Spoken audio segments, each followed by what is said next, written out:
Act 0. The Last Free Thought, Iroto Zero, 418. I remember the moment when I stopped being a person, not the shackles closing around my wrists with that terrible finality, not the branding iron pressed against my shoulder until the smell of my own burning flesh filled the morning air, not even the first night locked in the plantation kennels listening to the sounds of Argonians weeping in languages I didn't understand. I remember something else entirely. There was a tapestry in the slaver's office where they processed us, hanging on the wall behind an old Dunmer woman who catalogued our value with the same clinical detachment a smith might use when examining raw iron ore. She was assessing our bodies, checking our teeth, measuring our arms and backs to determine our market worth, but that tapestry emperor preserved me. That tapestry was beautiful. It depicted Red Mountain before the Blight had transformed it into a nightmare of ash and corruption. The colors were still vibrant in places where the sun hadn't reached them, deep crimson and gold.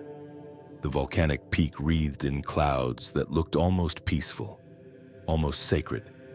And at the mountain's base, barely visible unless you looked closely, were tiny figures of chimera pilgrims making their way towards some forgotten shrine. They looked free. They looked like they owned their own lives in some fundamental way that I was about to lose forever. I stared at that tapestry as the slaver's assistant pressed his fingers against my jaw, checking my teeth like I was a horse being sold at market. And I thought about how beautiful it was. How strange that something so exquisite could exist in a place dedicated to the systematic destruction of everything that made life worth living. It reminded me of my sister's wedding dress, the one she'd worn when she married that fisherman from Seda Neen, made from fabric dyed the exact shade of sunset over the bitter coast. That was my last purely free thought, the recognition of beauty for its own sake, unmarked by the calculations of survival or the cold arithmetic of suffering that would soon replace everything I was. After that moment, every thought would be measured against a single question. Will this keep me alive another day? The transformation into property begins long before the collar locks around your neck. They told me this during those first days in the holding pens of Tyr, where newly captured slaves waited to be sorted and sold like merchandise in a warehouse. An old Imperial in the pen next to mine, a man whose name had been taken from him so long ago he could barely remember it, explained the process with the weary patience of someone who had watched it happen to hundreds of others. "They start with your name," he said, his voice hoarse from the dry Morrowind air. "That's always first. Your name, your history, everything that connects you to the person you used to be. They strip it all away until you're just a body with a value attached to it." He was right. In the office that smelled of ink and human misery, the old Dunmer woman, Mistress Drowsy, the other slavers called her, asked me what I was called. When I said the name my mother had given me 32 years ago in a small house on the Cyrodiil border, she wrote something completely different in her ledger. A designation, a catalog number that would follow me through every transaction, every sale, every moment of my existence as property. "That name no longer applies to you," she said, her voice carrying the flat authority of someone who had spoken these words 10,000 times before. "You are now designated Cargo 417, Imperial classification, General Labor Grade. Your previous identity is irrelevant to your current function. Do you understand?" I wanted to scream at her, to explain that I had been a person with a history and relationships and dreams that extended beyond mere biological function. I had been a trader on the Gold Road, moving goods between Anvil and Kvatch, building a life that mattered to people who knew my name and trusted my word. I had been someone's brother, someone's friend, someone who had once made a woman laugh so hard she'd nearly fallen off her chair in the flowing bowl. But the words died in my throat because I could see in her eyes that none of that mattered. To her, to this system, I was simply raw material waiting to be processed and deployed according to market demand. The physical transformation came next. They shaved our heads to check for disease and parasites, stripping away even that small marker of individual identity. They inspected our bodies with clinical thoroughness, checking for scars that might indicate fighting experience, examining our hands for calluses that suggested particular skills, assessing our overall health to estimate our working lifespan. Then came the branding, a hot iron pressed against the shoulder, leaving a mark that identified our owner and our designated purpose. Mine was a glyph in the Dunmer script that I later learned meant agricultural labor, standard grade, minimal specialized training required. The pain was extraordinary, a white-hot agony that seemed to burn through flesh and bone straight into whatever core of self I still possessed. But worse than the pain was watching the process happen to others. Seeing the exact moment when they understood that their bodies no longer belonged to them in any meaningful sense. An Argonian woman, young, barely 20 years by my guess, screamed when they brought the iron close to her scaled shoulder.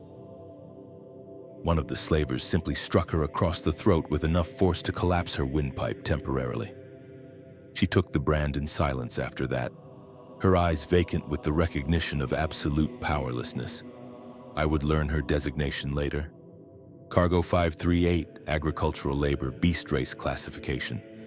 I would never learn her name. They fed us just enough to keep us functional, but never enough to feel satisfied. The gruel they served twice daily was made from scuttle and cheap grain, supplemented with whatever food scraps the Dunmer deemed too poor quality for anyone who still counted as a person. It tasted of nothing and everything simultaneously, a carefully calculated blend of minimal nutrition and maximal cheapness that would keep a body working without the expense of actual sustenance. Later, much later, I learned that the food contained more than simple nutrition. Mild alchemical compounds to reduce aggressive impulses, trace amounts of moon sugar to create subtle dependency, substances that made the mind more pliable and less capable of complex planning. The first few weeks of ingesting this chemical slurry left me feeling disconnected from my own thoughts, as if I were watching someone else live my life through a window made of dirty glass. The other slaves were shadows at first, glimpsed through the bars of holding cells or heard as disembodied voices in the darkness. The man in the pen next to mine, the one who'd warned me about names, had been there for 4 months, waiting to be sold to a specific buyer who wanted Imperials with trading experience for house service in Vivek. His name had been Claudius, but he'd learned to stop responding to it. "The trick is remembering who you were," he told me on my second night, his voice barely above a whisper. "Hold on to something, anything from before. A memory of home, the name of someone you loved, the way bread smelled when it was baking. The moment you let go of that, you become what they want you to become. You become livestock that happens to walk on 2 legs." The Argonian woman who'd screamed during her branding died 5 days later. Not from the wound itself, but from something that broke inside her when she understood the completeness of her transformation into property. She simply stopped eating, stopped moving, stopped responding to any stimulus until her body finally surrendered the struggle of maintaining life without purpose. The slavers recorded her death as inventory loss due to poor initial conditioning and adjusted their acquisition costs accordingly. Her body was dragged out before dawn, and by evening meal, someone else occupied her pen. I tried to hold on to Claudius's advice to preserve some core of identity that the slavers couldn't reach. But memory is fragile and systematic degradation is thorough. Each day brought new violations, new demonstrations of powerlessness that eroded whatever sense of self I'd carried into captivity. The auction was held in the central plaza of Tyr, a city built on slavery like a house built on a foundation of bones. They marched us out in chains at dawn. 3 dozen human and Argonian bodies arranged for optimal display to the merchants and plantation owners who gathered to bid on our futures.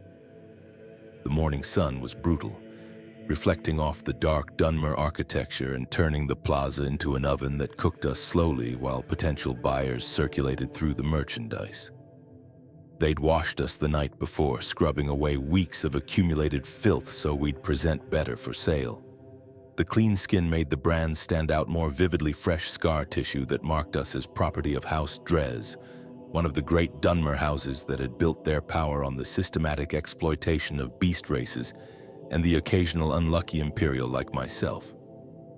A crier stood on an elevated platform, his voice trained to carry across the crowded plaza, calling out our designations and specifications with the efficiency of a man who had done this hundreds of times before. Lot 17, Imperial male, age approximately 32 years, experienced in trade and commerce, moderate physical condition, no visible diseases or deformities, estimated working lifespan 8 to 12 years, starting bid 300 drakes. The bidding was brief. Traders were less valuable than field workers or miners, our specialized skills less useful on the vast plantations that dominated House Dres territory. I sold for 420 drakes to a representative of the Hlaren plantation, a sprawling agricultural complex that produced saltrice, comberry, and marshmallow for export throughout Morrowind. The transaction was efficient, clinical, handled with the same procedural precision that might accompany the sale of a trained gar or a shipment of raw glass. Money changed hands, papers were signed and sealed with official stamps, and my collar, a heavy iron affair that rubbed raw against my neck, was marked with new ownership sigils. I had become the property of Mistress Indevel Hlaren, a mid-level noble whose family had been breeding slaves and cultivating saltrice for 6 generations. They transported us to the plantation in a large wagon designed specifically for moving human cargo. 22 slaves packed into a space meant for perhaps 14. Our chains threaded through iron rings welded to the wagon bed so we couldn't stand or shift positions. The journey took 3 days through the ashlands of Stonefalls, a landscape so hostile that every breath tasted of volcanic dust and every visible surface was covered in gray powder that made everything look dead and forgotten. The plantation, when we finally arrived, was larger than I'd imagined possible. Thousands of acres of salt rice paddies stretching toward the horizon, punctuated by processing facilities, storage warehouses, guard towers, and the slave quarters where we would spend every moment not actively working. From the wagon, it looked like a small city dedicated entirely to the purpose of growing rice and breaking spirits. The overseer who received us was a Dunmer named Draloth, a man whose face had been carved into a mask of permanent cruelty by decades of inflicting suffering on others. He didn't bother learning our names or designations. We were simply the new crop, temporary additions to the plantation's labor force that would be worked until we broke and then replaced by fresh acquisitions from the tier markets. "You will wake when the bell rings at dawn," he explained in a voice that suggested he'd given this speech hundreds of times before. "You will work until the bell rings at dusk, 12 hours in the paddies, 6 days a week with a rest day on Sundays for temple observance and equipment maintenance. You will eat twice daily, morning and evening, in the feeding house. You will sleep in your assigned quarters. You will speak only when given permission. You will obey any instruction given by any Dunmer without question or hesitation. Failure to comply with these simple rules will result in correction. Correction." The word hung in the air like a curse, and I could see from the expressions of the slaves who'd been here longer, the ones standing in formation near the warehouse, their eyes hollow and their bodies marked with scars, that it meant something far worse than mere punishment. It meant an organized system of torture calibrated to inflict maximum suffering while maintaining the slave's ability to work afterward. My first assignment was the saltrice paddies, vast flooded fields where we stood knee-deep in brackish water for 12 hours at a time, planting or harvesting or weeding according to the agricultural calendar that governed plantation life. The work was brutal, mindless, and designed to break both body and spirit through repetition and physical degradation. The water was never clean.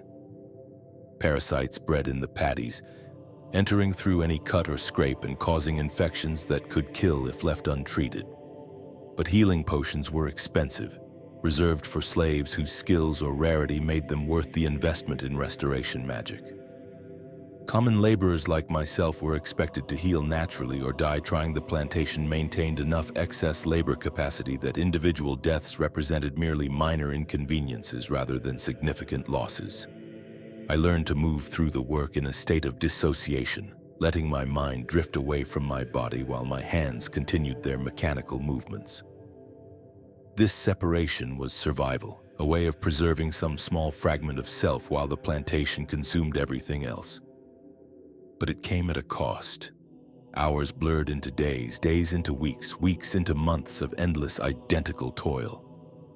I began to forget things: the sound of my sister's voice, the name of the dog I'd had as a child, the reason I'd been traveling through House Dres territory when the slavers captured me in the first place. The details of my life before enslavement started feeling like stories someone had told me about a stranger, distant and increasingly unreal compared to the immediate reality of back-breaking labor and constant hunger.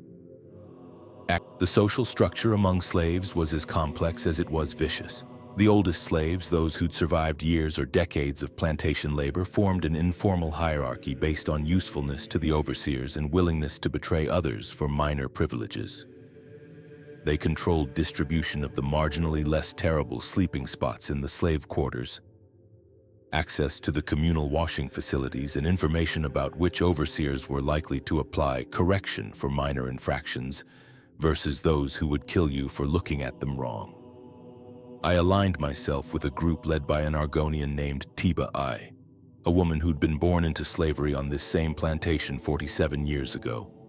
She'd never known freedom, never experienced a single day when her body belonged to herself.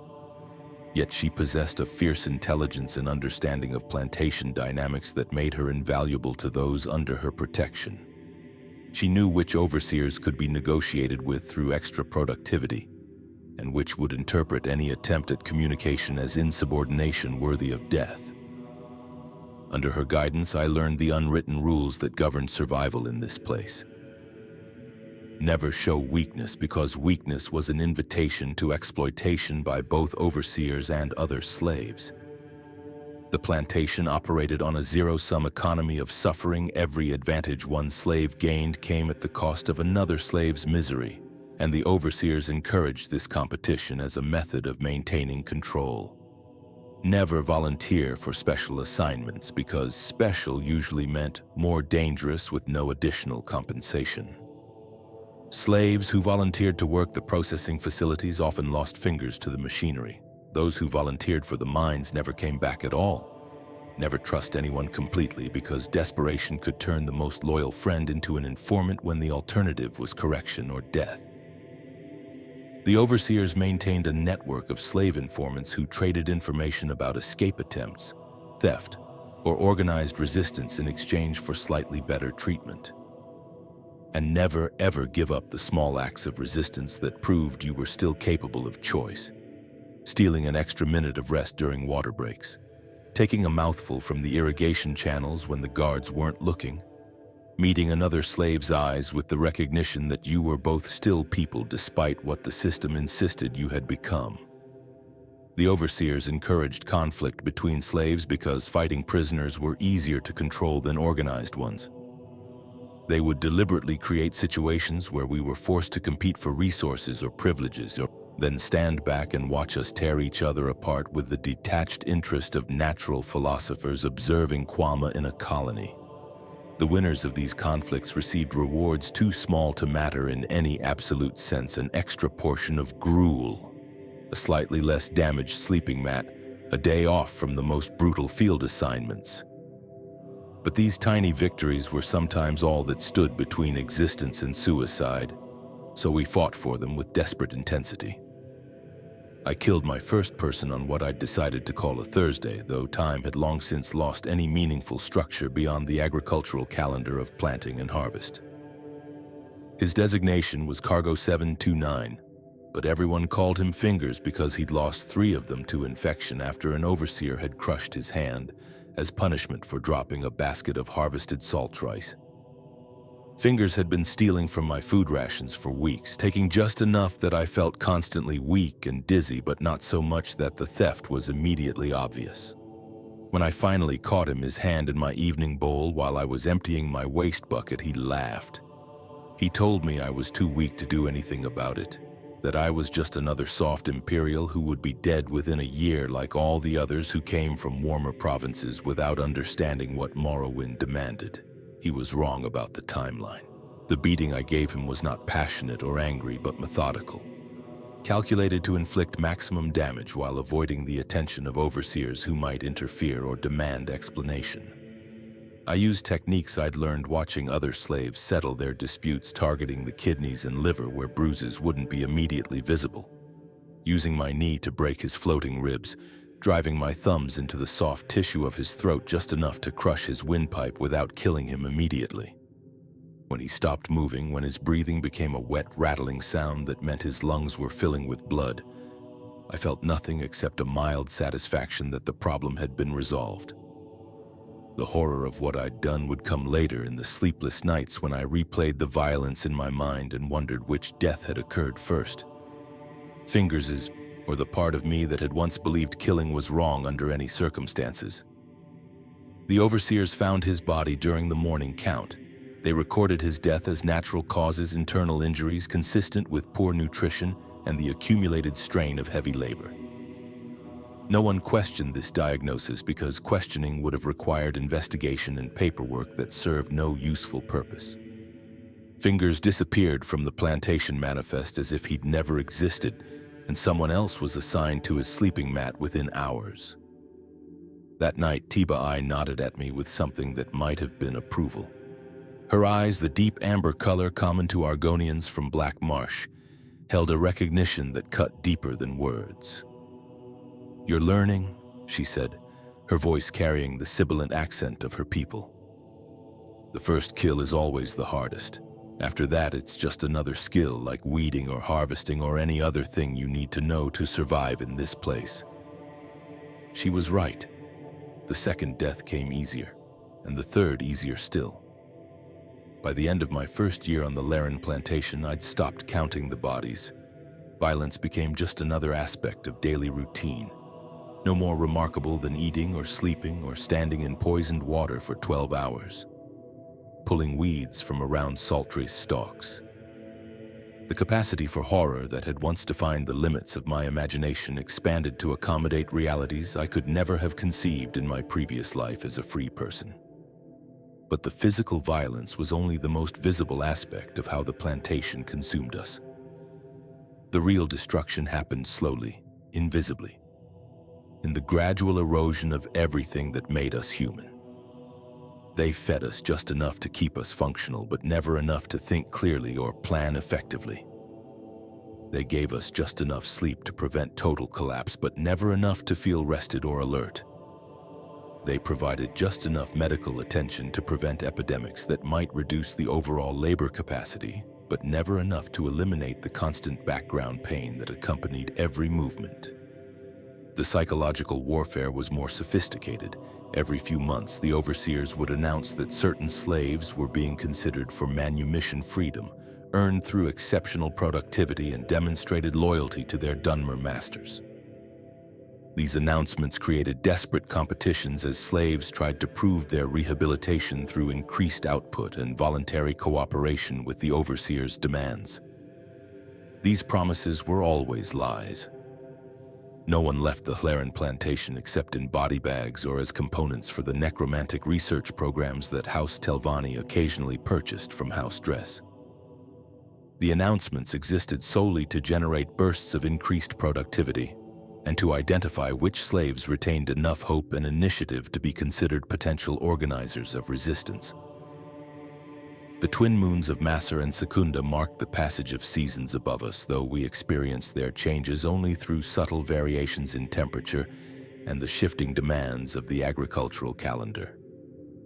Summer brought stifling heat that made the already unbearable paddy work nearly lethal, with slaves collapsing regularly from heat exhaustion and dehydration.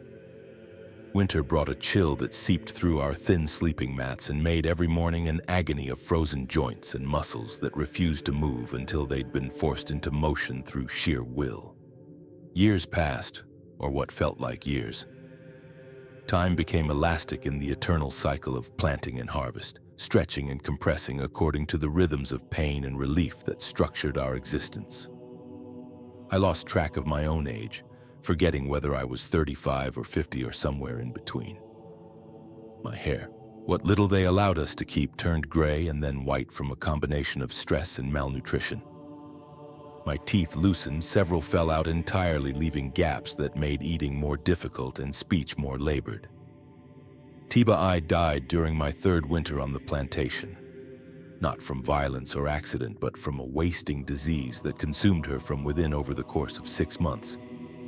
She grew thinner despite eating her full rations, her scales losing their luster and taking on a dull gray color that I'd learned meant death was approaching for Argonians.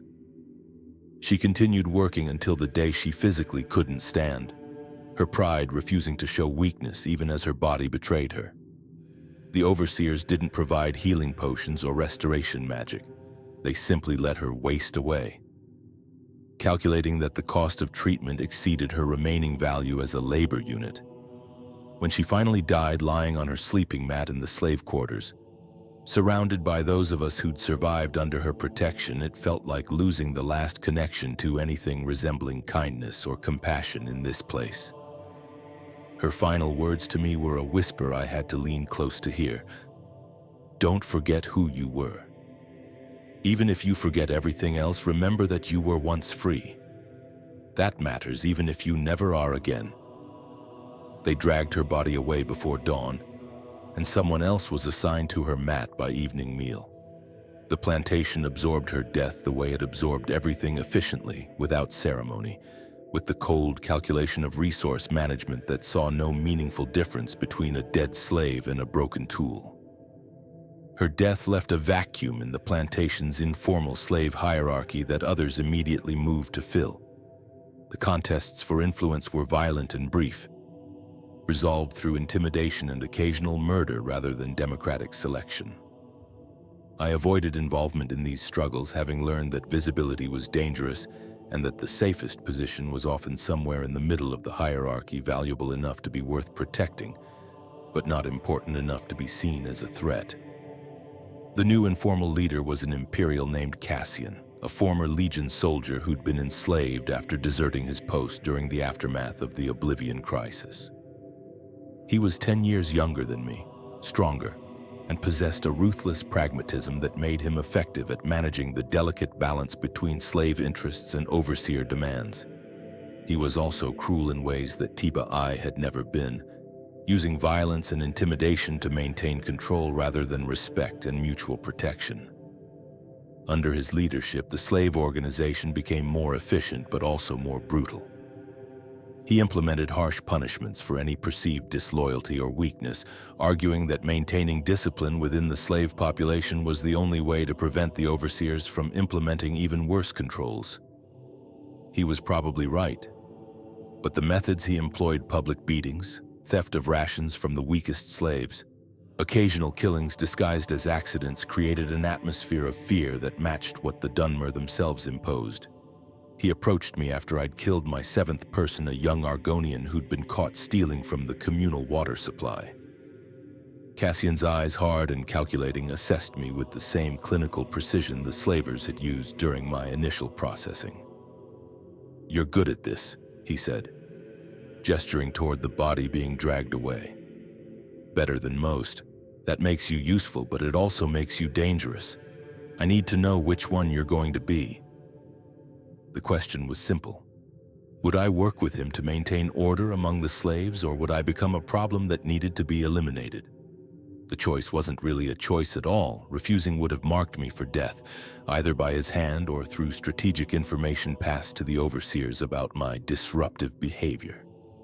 I became one of his enforcers, using violence to maintain the plantation's internal hierarchy and prevent the kind of chaotic infighting that would have given the overseers an excuse to implement mass punishments. The work was ugly, brutal, and necessary for survival. Each beating I delivered, each threat I made, each demonstration of force I performed eroded another piece of whatever moral framework I'd once possessed. But the alternative was worse. The alternative was becoming a victim of that same violence, or being identified as a troublemaker and sold to the mines where the average survival time was measured in months rather than years. The escape attempt came during my 5th year on the plantation, organized by a group of younger slaves who'd been there less than 2 years and still retained enough hope to believe freedom was possible. They'd been planning for months, bribing guards with stolen goods, acquiring detailed knowledge of patrol routes and shift changes, and identifying weak points in the plantation's perimeter defenses. They invited me to join them, recognizing my reputation for violence and assuming that made me an ally in their resistance. What they didn't understand, what they couldn't understand without years of systematic brutalization, was that violence wasn't resistance. Violence was just another form of compliance, another skill the plantation had taught me to ensure its smooth operation. I agreed to join anyway, not because I believed the attempt would succeed, but because refusing might have drawn attention from the overseers who monitored slave interactions for signs of organized activity. And perhaps because some tiny fragment of the person I'd once been still wanted to believe that escape was possible, that the world beyond the plantation's boundaries still existed and could be reached. The plan was ambitious but achievable on paper. Create a distraction during the evening meal by starting a fire in one of the storage warehouses, overpower the guards at the eastern checkpoint during the confusion, and use the cover of darkness to reach the Thur River 3 miles away. From there, they planned to follow the water north toward Cyrodiil and whatever life might be possible for escaped slaves with brands permanently marking them as property. The attempt failed before it truly began. The guards had known about the plan from the start, having been informed by one of the conspirators, a Breton named Henri, who'd been promised lighter work assignments and extra rations in exchange for cooperation. The informant was a man who'd watched his closest friend die from an infected wound that could have been easily treated with a simple healing potion, and who'd decided that survival required betraying others before they could betray him. The guards allowed the escape attempt to proceed until we'd committed ourselves completely, then triggered the response they'd prepared weeks in advance. Alarm bells rang across the plantation. Guard drakes, trained war beasts that House Dres bred specifically for hunting escaped slaves, were released with our scents already provided. Battle mages who'd been discreetly positioned along our intended escape route emerged from concealment and began casting paralysis and immobilization spells. The hunt that followed was not urgent or desperate, but methodical, like trained hunters tracking down sick animals that had wandered from the herd. They used shock magic to disable anyone who resisted, summoned Atranax to herd us back toward the plantation center, and employed casual violence to discourage any future escape attempts. Of the 19 slaves who participated in the attempt, 6 were killed immediately, cut down by combat magic, or torn apart by the guard drakes as examples of what happened to those who tried to flee. 4 were selected for sale to House Telvanni's necromantic research programs, their bodies and souls to be consumed in experiments that pushed the boundaries of conjuration and enchantment. The remaining 9 were returned to general population with enhanced restrictions and monitoring. I was among the survivors, though I wasn't certain whether that represented fortune or curse. The enhanced restrictions meant isolation. I was moved to a separate sleeping area away from the general population, reducing my contact with other slaves to supervised work periods only. My food rations were reduced by 1/3, and I was fitted with an enchanted collar that would deliver increasingly painful shocks if I moved beyond designated areas or failed to report to work assignments within specified time windows. But the worst punishment was psychological. For 3 days after the failed escape, the overseers forced all slaves to witness the systematic torture of Henri, the informant who'd betrayed the escape plan. They wanted us to understand that cooperation with masters was no guarantee of mercy, that the system viewed all slaves, even useful ones, as ultimately disposable. Henri's screams echoed across the plantation for hours each day as they demonstrated various correction techniques, testing the limits of what a human body could endure before consciousness fled or death provided release. On the 3rd day, when they finally allowed him to die, they left his body hanging from a post at the plantation entrance as a reminder of what awaited those who thought the system could be negotiated with or manipulated for individual gain. The lesson was clear. There were no good choices, only choices between different forms of suffering. Resistance led to torture and death. Compliance led to slow consumption. Cooperation led to betrayal and punishment. The plantation was a machine designed to extract labor and break spirits, and it performed both functions with terrible efficiency. After the failed escape, something fundamental changed in how I experienced time and selfhood. The dissociation that had begun as a survival mechanism during work hours spread to consume every aspect of my existence. I moved through my days like a ghost haunting my own body, aware of sensations and events but disconnected from them in any meaningful emotional sense. I worked the patties with mechanical precision, my body performing the familiar motions without conscious direction. I ate my rations without tasting them, slept without dreaming, existed without feeling.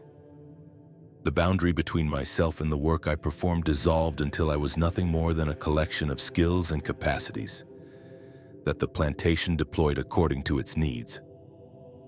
The other slaves began avoiding me. They recognized what I'd become, what prolonged exposure to systematic dehumanization had made me, and wanted no part of the emptiness they saw in my eyes. I was property that had finally accepted its status, livestock that had stopped pretending to be human. The accident happened during my 7th year on the plantation, though calling it an accident suggests randomness rather than the inevitable result of working exhausted slaves with damaged equipment and minimal safety precautions. A support beam in the rice processing facility collapsed, crushing 3 slaves beneath tons of dried saltrice and wooden debris.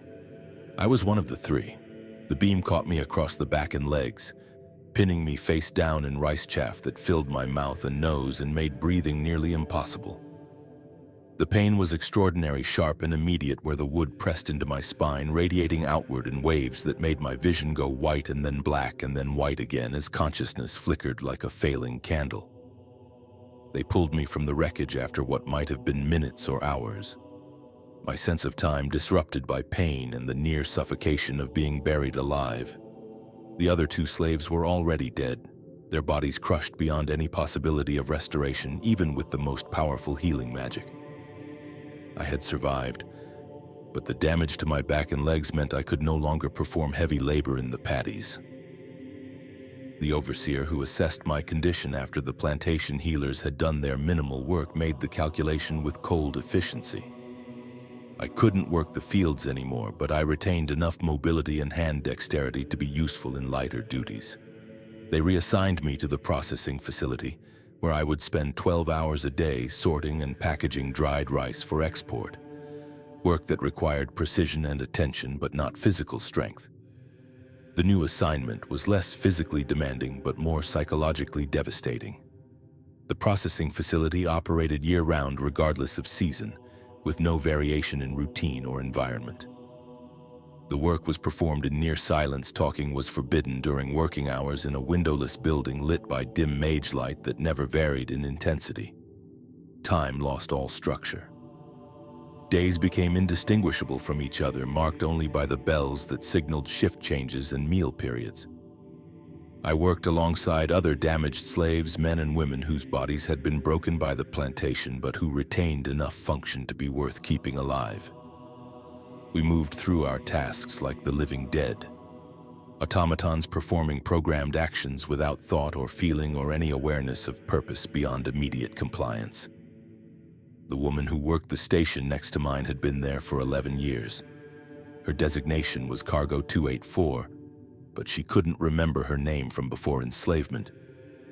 She'd lost that along with most of her other memories, leaving behind only the knowledge necessary for her current function. When I looked at her, at the emptiness in her eyes and the mechanical precision of her movements, I saw my own future complete erasure of self, consciousness reduced to basic operational parameters. But something unexpected happened in the processing facility's oppressive routine. The very monotony that should have completed my psychological destruction instead created space for a different kind of awareness to emerge. The work required so little mental engagement that my mind began to wander, to observe, to think about things beyond immediate survival for the first time in years. I started noticing details I'd previously ignored. The way other slaves moved, the patterns of guard rotations, the subtle hierarchies that existed even among the Dunmer overseers. I began counting things: shifts worked, packages processed, days survived, not as a mechanism for maintaining sanity, but as a way of measuring the system that contained us. And I began to remember. Not the specific details of my life before enslavement, those were mostly gone, eroded by years of trauma and chemical manipulation through the food. But I remembered the concept of freedom, the abstract principle that people could own their own lives and make their own choices. I remembered that the world beyond the plantation still existed, that there were places where the collar around my neck would mark me as property rather than a person, but where distance and documentation gaps might create space for something resembling autonomous existence. This remembering was dangerous. Hope was the most destructive emotion in a place like this, more damaging than despair because it created the illusion that change was possible when the only real change was death. But I couldn't stop the thoughts once they'd begun. Couldn't unremember the knowledge that I'd once been something other than Cargo 417, Imperial classification, damaged goods assigned to light duty. The recognition came during my 8th year on the plantation, though it wasn't a single moment of revelation, but rather a gradual accumulation of observations that resolved into understanding. I began noticing other slaves in the processing facility who moved with the same quality of awareness I'd developed, whose eyes held a spark of something that resembled thought rather than mere operational consciousness. There was an Argonian woman at a station 3 rows away who sometimes paused fractionally too long between packages. Her eyes focused on nothing in a way that suggested internal reflection rather than simple exhaustion. An Imperial man who worked the quality control station occasionally met my gaze with a flicker of recognition that lasted only microseconds but carried the weight of shared awareness. A Khajiit whose designation I didn't know but whose movements suggested he was counting something, tracking patterns in ways that served no purpose related to his assigned work. We were damaged slaves, all of us, broken by years of systematic brutalization until we could no longer perform the heavy labor that was the plantation's primary economic function. But in our brokenness, in the very degradation that had pushed us to the margins of the plantation's labor system, we'd found something the overseers hadn't anticipated: time to think. The communication between us began subtly, carefully, with the awareness that discovery would mean death or worse. A glance held a moment too long, a deliberate cough at a specific time that established rhythm and acknowledgement. The positioning of packages on work tables that created patterns visible only to those who were looking for them. We developed a crude visual language over months of patient observation and experimentation, a way of exchanging basic information about guard movements, overseer moods, and the small opportunities for resistance that existed within the plantation's rigid structure. The Argonian woman's designation was Cargo 673, but she told me through patient exchanges of gestural code that she remembered fragments of her name from before. Kiarava, or something like it. She'd been enslaved for 9 years, since she was barely out of adolescence, taken from her village in Black Marsh during a raid that had killed most of her family. The plantation had broken her body through years of paddy work, leaving her with damaged lungs that made heavy labor impossible. But it hadn't quite broken her mind. "We can't escape," she told me one night during a rare moment when we found ourselves alone in the same section of the slave quarters, her voice the barest whisper in the darkness. "The brands mark us permanently, the collars track our movements, the whole province knows what escaped slaves look like, and the bounties are high enough that every peasant with a pitchfork would turn us in for the reward." I knew she was right. Escape from the plantation might be possible, the security wasn't perfect, and there were gaps in the patrol coverage that someone sufficiently desperate and clever might exploit. But escape from slavery itself was different. The marks on our bodies were permanent. The legal status assigned to us was recorded in registries maintained by House Dres and recognized throughout Morrowind. Even if we somehow reached Cyrodiil or Skyrim, even if we found sympathetic people willing to harbor fugitives, we'd always be looking over our shoulders, waiting for the slave hunters that would eventually come. "But we can resist," she continued, her eyes reflecting the dim moonlight that filtered through gaps in the building's walls. "Small acts, sabotage that looks like accidents, theft that looks like inventory errors. Nothing dramatic enough to trigger mass reprisals, but enough to cost them gold and time and efficiency.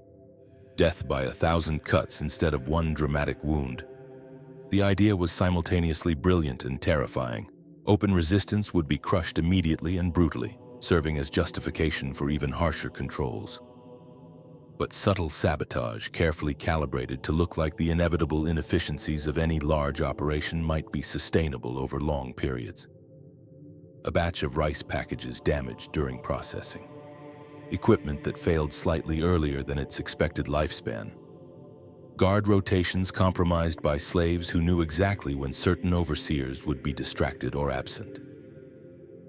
The economic damage would be minor. In absolute terms, the plantation was vast and profitable enough to absorb significant losses without threatening its overall viability.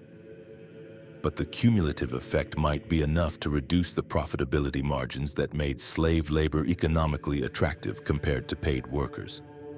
If we could make slavery slightly less profitable, slightly more trouble than it was worth, we might create pressure for systemic change without triggering the violent reprisals that open rebellion would invite. Over the following months, our network grew. 8 slaves in the processing facility. All of us damaged goods working light duty. All of us possessing just enough awareness and agency to coordinate basic resistance activities.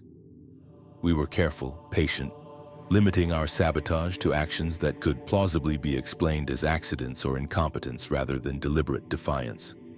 A support beam in the storage warehouse, weakened over weeks of careful work during unsupervised moments, collapsed during a storm and destroyed hundreds of packages ready for shipment.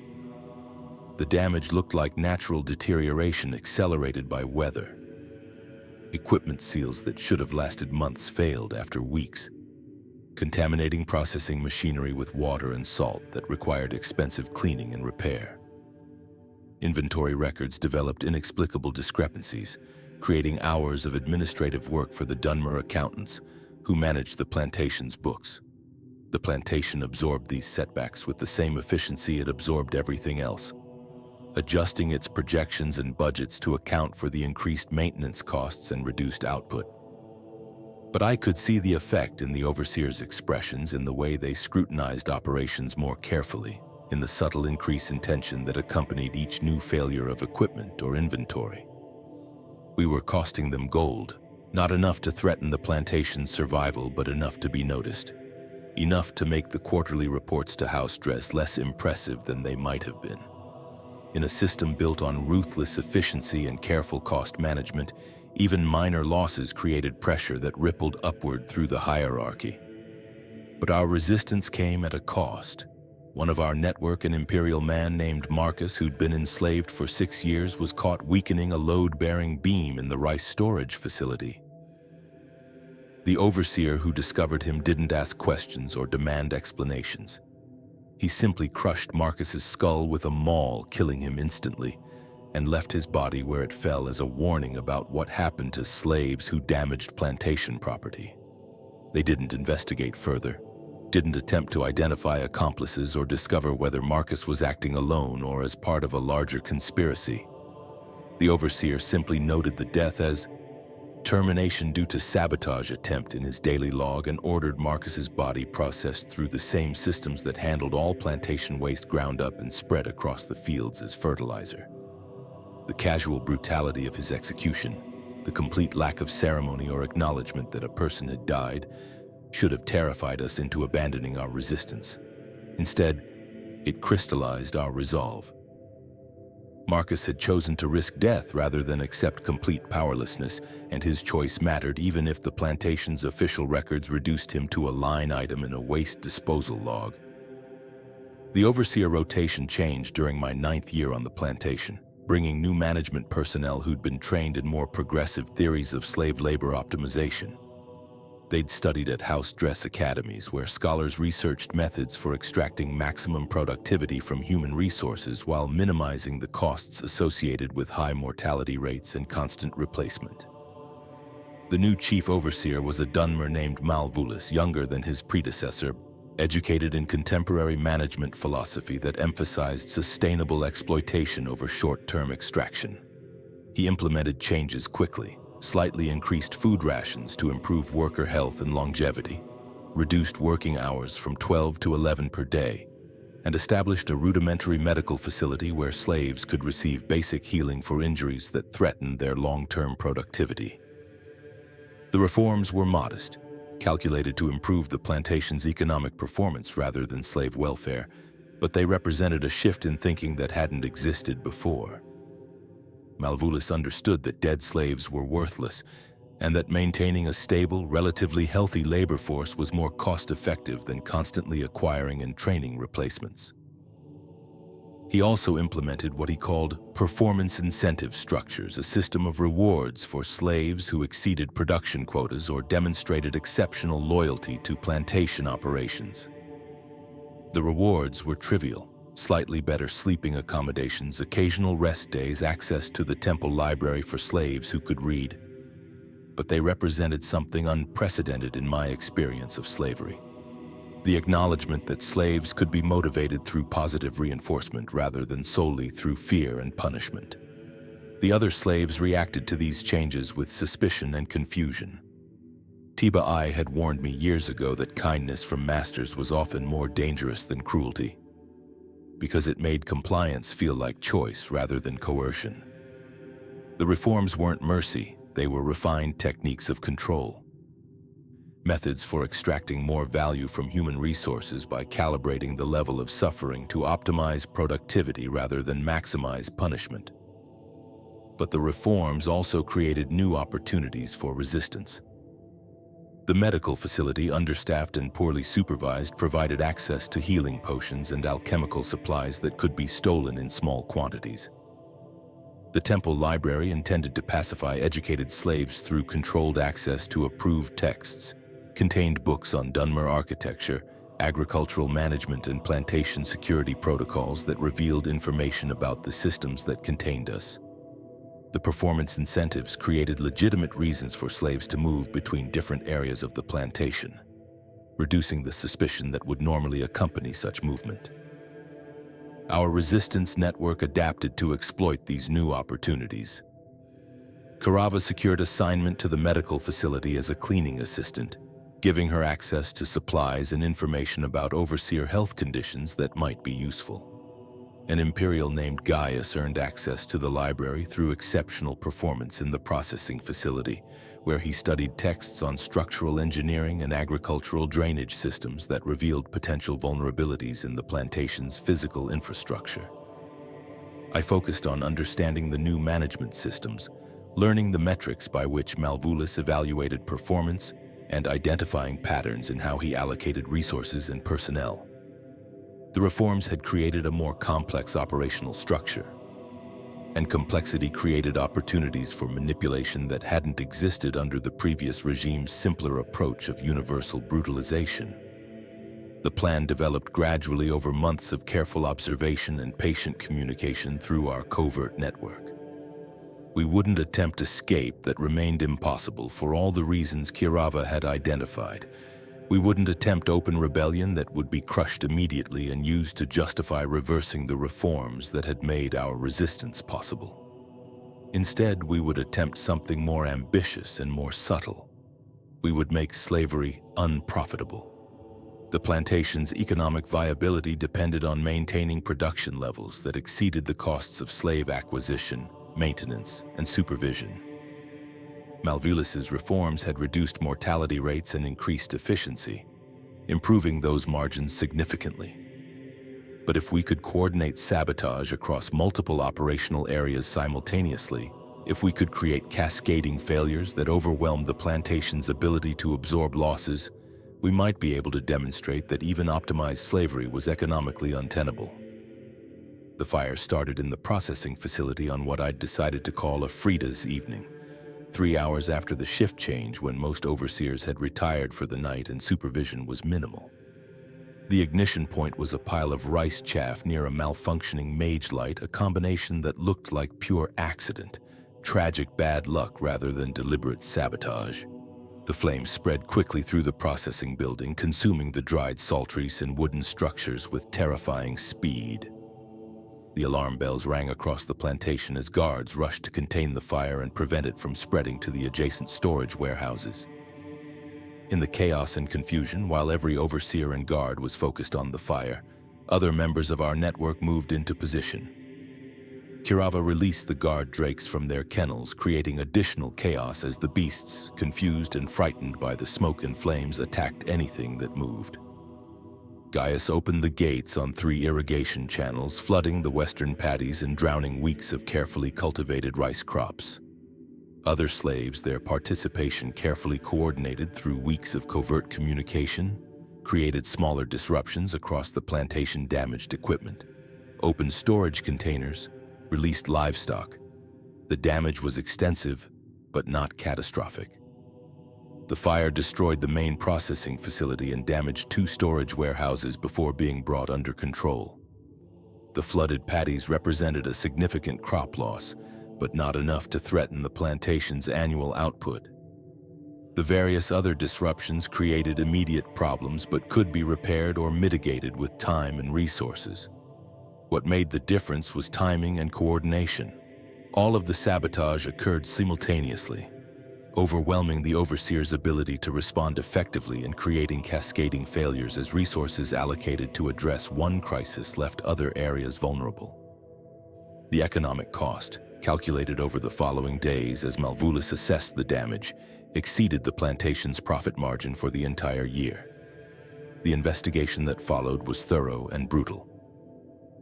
Malvolus understood that the coordinated nature of the sabotage indicated organized resistance rather than random accidents. He implemented systematic interrogations using both torture and promises of leniency to identify conspirators.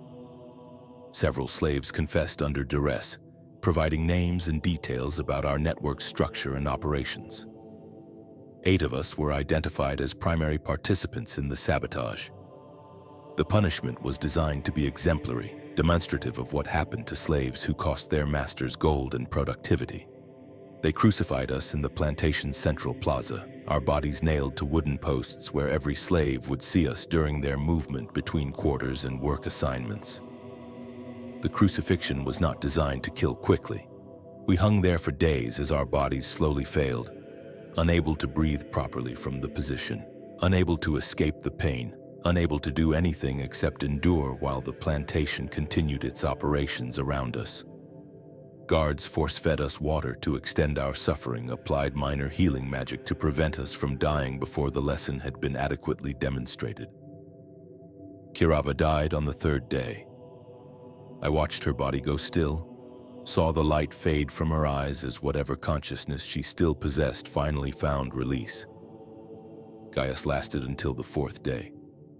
Marcus had been dead for months, killed during our earlier resistance efforts, but I thought about him as I hung there. Wondered if he'd known his death would matter, would inspire others to continue the work he'd begun. I lasted into the 5th day. The pain had become so constant, so all-encompassing, that it lost meaning as a distinct sensation.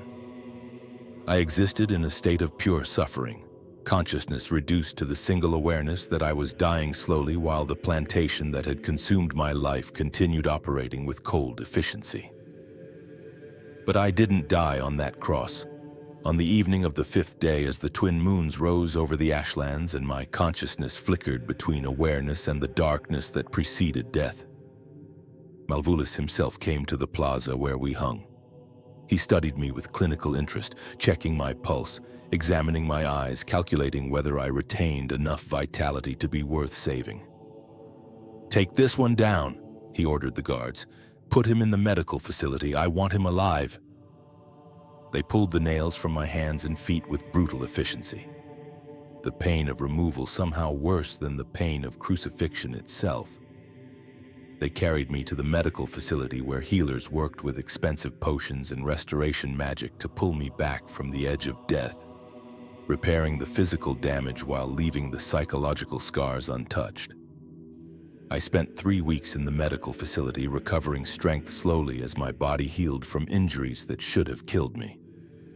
During that time, Malvolus visited daily, sitting beside my cot and explaining why he'd saved me when the others had been allowed to die.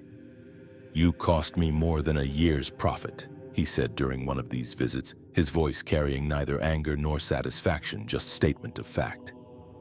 The fire alone destroyed infrastructure worth thousands of drakes, the flooded paddies, the released livestock. The damaged equipment, it all added up to losses that make this plantation barely viable for the next fiscal period. He paused, studying me with eyes that held something that might have been respect if respect could exist between master and property. But you also demonstrated something valuable.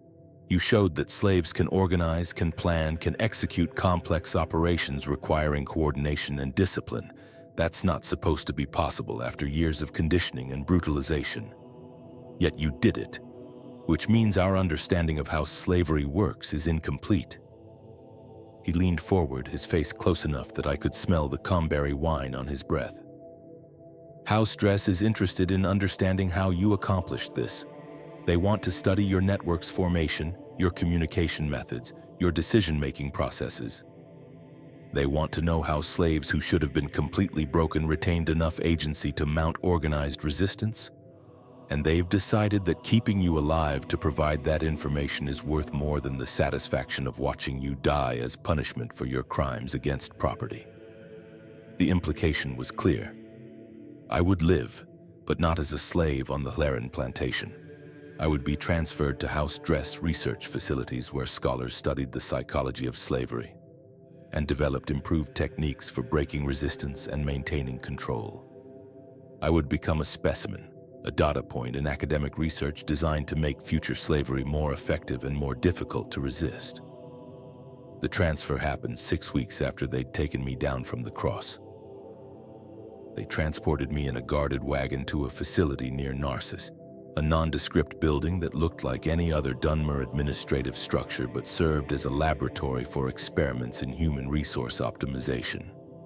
The researchers who received me were polite, professional, detached in the way of scholars who saw their subjects as interesting problems rather than people. They asked extensive questions about my background, my education, my experiences of enslavement and resistance.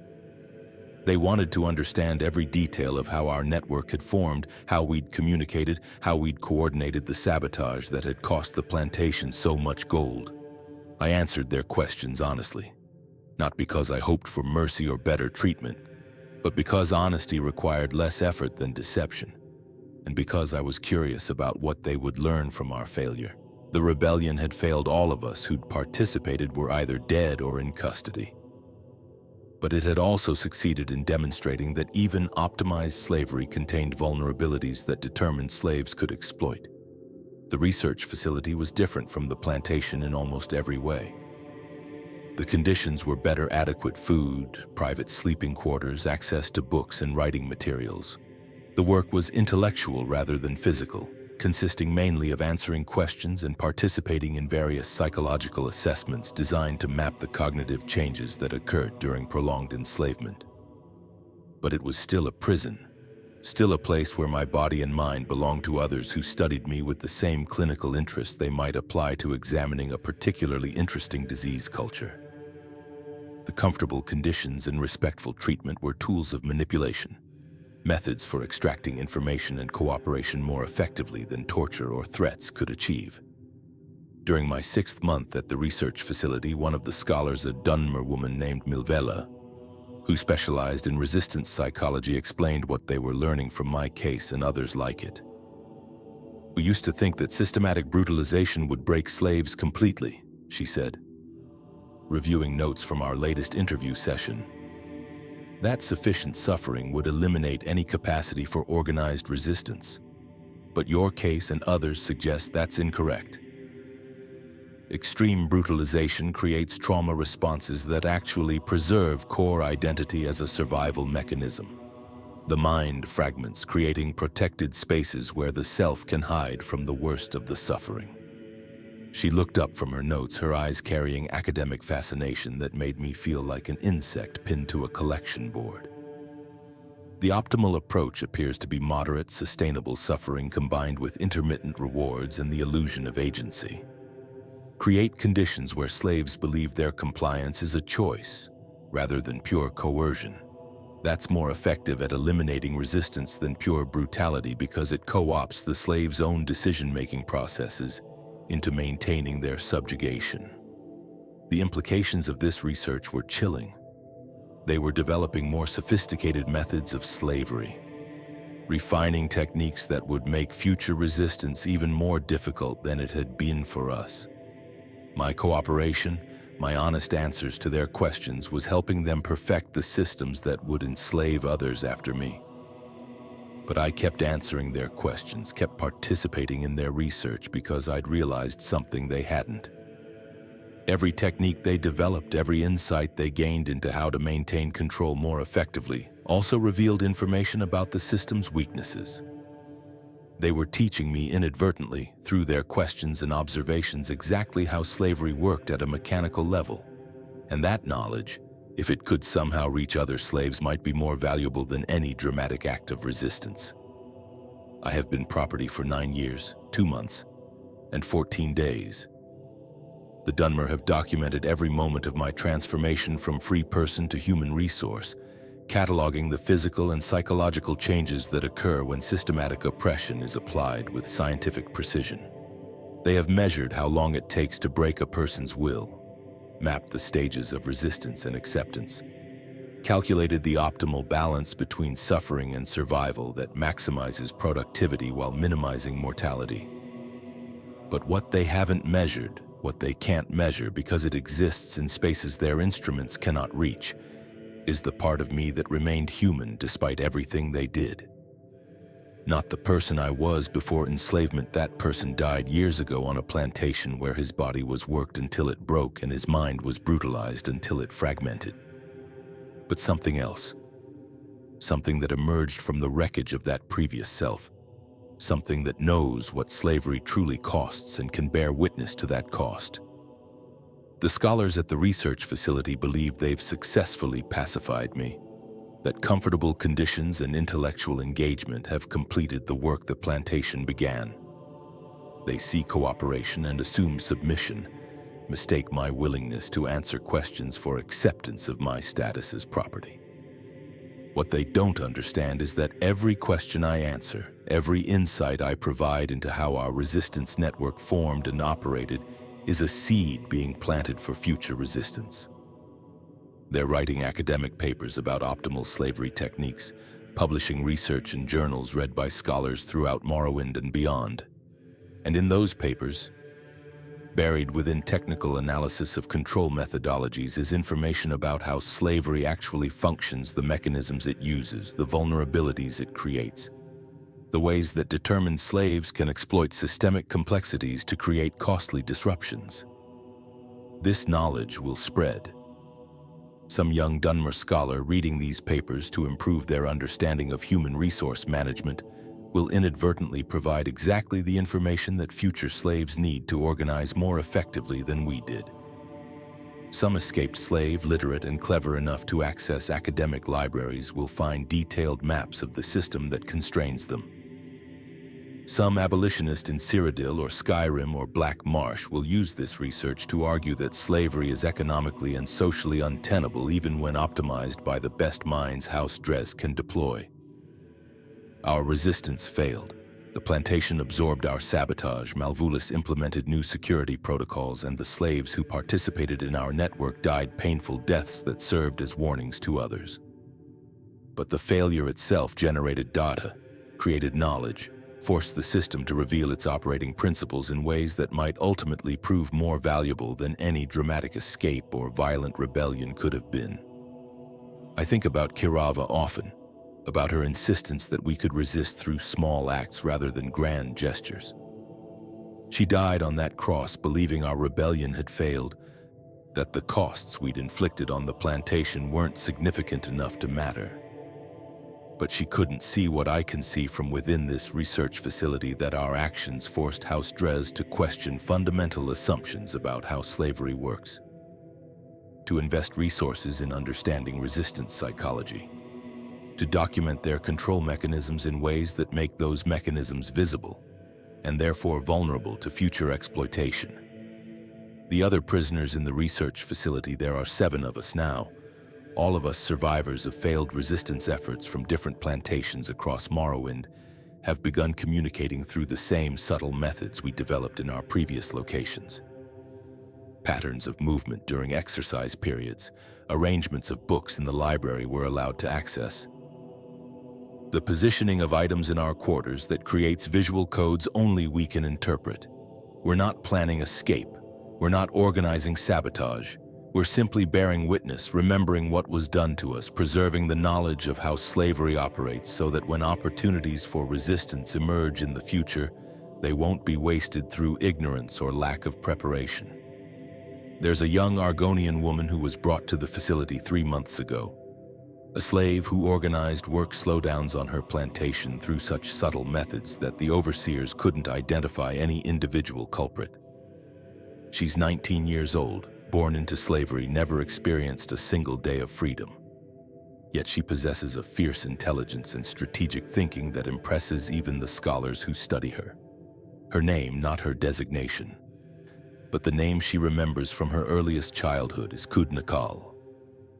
She tells me through our covert communication system that she's memorizing everything the researchers tell her, every insight they provide into how control mechanisms function, every admission about systemic vulnerabilities they make while questioning her. She plans to survive this facility, survive whatever comes after, and use that knowledge to help other slaves resist more effectively than we did. I believe her.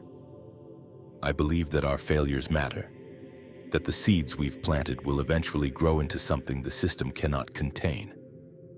Not because I have any illusions about the likelihood of slavery ending. The economic and cultural foundations of Dunmer society are built too deeply on exploitation for any simple solution to exist. But because every act of resistance, even failed resistance, even resistance that gets crushed and studied and turned into academic research, creates ripples that spread further than the system can anticipate or control. The question the scholars keep asking me, the one they return to repeatedly during our interview sessions, is why? Why did I risk everything for a resistance effort that had no realistic chance of succeeding? Why did I choose torture and death over the relative security of compliance? Why did any of us imagine that our small acts of sabotage could matter against an institution as vast and powerful as Morrowind's slave trade? I've given them various answers over the months, tactical explanations about economic disruption, philosophical justifications about human dignity, pragmatic observations about the unsustainability of systems built on extreme exploitation. All of these answers are true as far as they go, but they miss the deeper truth that I'm only now beginning to understand myself. We resisted because resistance is what proves we're still human. Not the resistance itself as action, but the capacity to choose resistance even when that choice serves no practical purpose. The system can take our freedom, our names, our bodies, our future. It can reduce us to property, to inventory, to biological machinery that performs assigned functions. But it cannot eliminate the fundamental ability to choose how we respond to that reduction, even if every available choice leads to suffering or death. Kirava chose to organize resistance knowing it would likely kill her. Marcus chose to weaken that support beam knowing discovery meant death. The others who participated in our network chose coordination and planning and sacrifice knowing the probable outcome was crucifixion or worse. These weren't rational choices judged by utilitarian standards of self-preservation. They were assertions of agency, demonstrations that something in us remained capable of choice even after everything that makes choice meaningful had been stripped away. The scholars don't understand this because they've never experienced the particular psychological state that prolonged enslavement creates: the dissociation between self and body, the erosion of identity, the gradual reduction of consciousness to pure present-tense survival. They can measure it, describe it, develop theories about its mechanisms and implications. But they can't feel what it's like to realize that everything you remember being has been consumed by a system that sees you as nothing more than a labor unit with an assigned value and expected depreciation schedule. That realization, when it comes, creates a kind of existential crisis that either destroys you completely or forces you to redefine what being human means in circumstances where humanity itself has been legally abolished. Some slaves respond by dying either immediately through suicide or gradually through the kind of surrender that makes the body continue functioning while the person inside it fades away. Others respond by accepting their status and finding what meaning they can within the narrow confines of servitude, becoming model slaves who internalize their master's values and police other slaves on behalf of the system. And some, a few, respond by choosing resistance even when resistance is irrational, costly, and ultimately futile. Not because they believe they can win. I never believed our network would somehow overthrow slavery in Morrowind, but because choosing to resist proves that something in them remains capable of choice. That's the meaning I've found in 9 years of enslavement and failed rebellion. That's what I want Kudnikal and the others to understand and preserve and carry forward into whatever futures they might survive to see.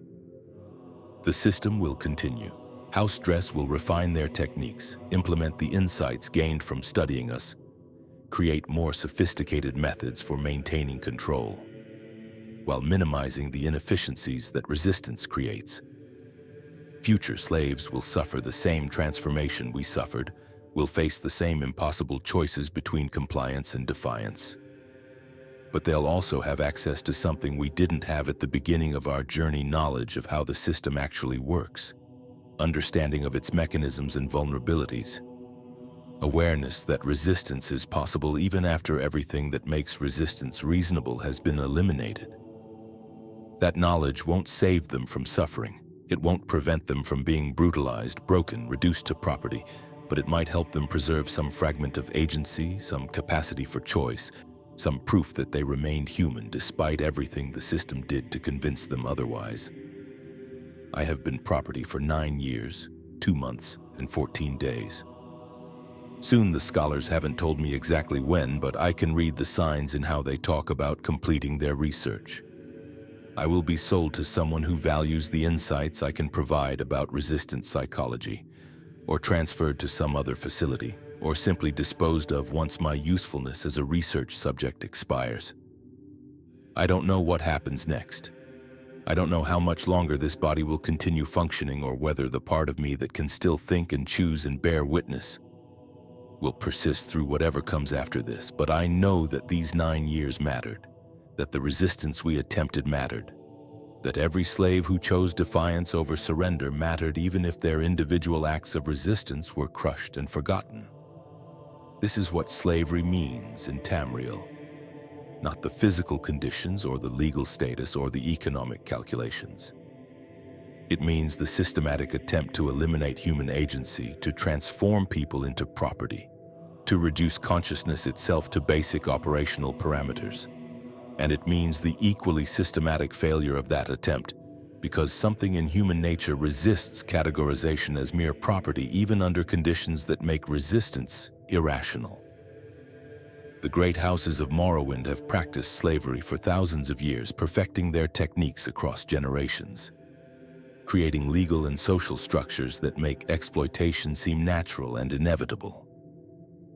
They've developed sophisticated methods for breaking people, for managing resistance, for extracting maximum value from human resources while minimizing costs. But they've never eliminated resistance entirely, because they can't. As long as slaves retain any capacity for thought, any awareness of their own existence, any ability to observe and choose and act within even the narrowest constraints, resistance will continue.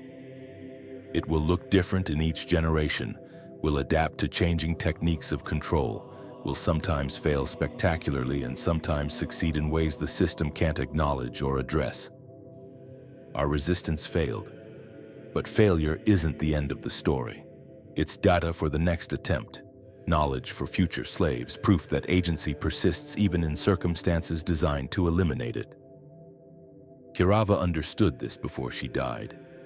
Marcus understood it when he chose to weaken that beam, knowing discovery meant death. Kudnikal understands it now, memorizing everything the scholars tell her, preparing for whatever future her survival might create. I am property. I will always be property until I die, or until the system that created this category of existence collapses under its own contradictions. But I am also still a person, not the person I was 9 years ago, but something new that emerged from the wreckage of that previous self. something that can observe, choose, witness, and preserve knowledge for transmission to others who face the same transformation I faced. That's the meaning I've found in these 9 years of enslavement. That's the testimony I want to leave behind. Not as redemption or justification or hope, none of those concepts retain meaning in circumstances this extreme, but as simple evidence that agency persisted, that choice remained possible, that something human survived even the most determined efforts to eliminate it. The system will win. It always wins in the immediate term, crushing individual resistance with overwhelming force, absorbing acts of sabotage and rebellion like a vast machine grinding up anything that obstructs its operation.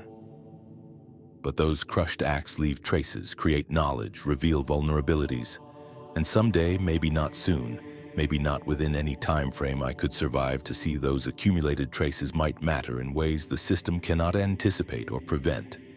I have been property for 9 years, 2 months, and 14 days. I will be property until I die.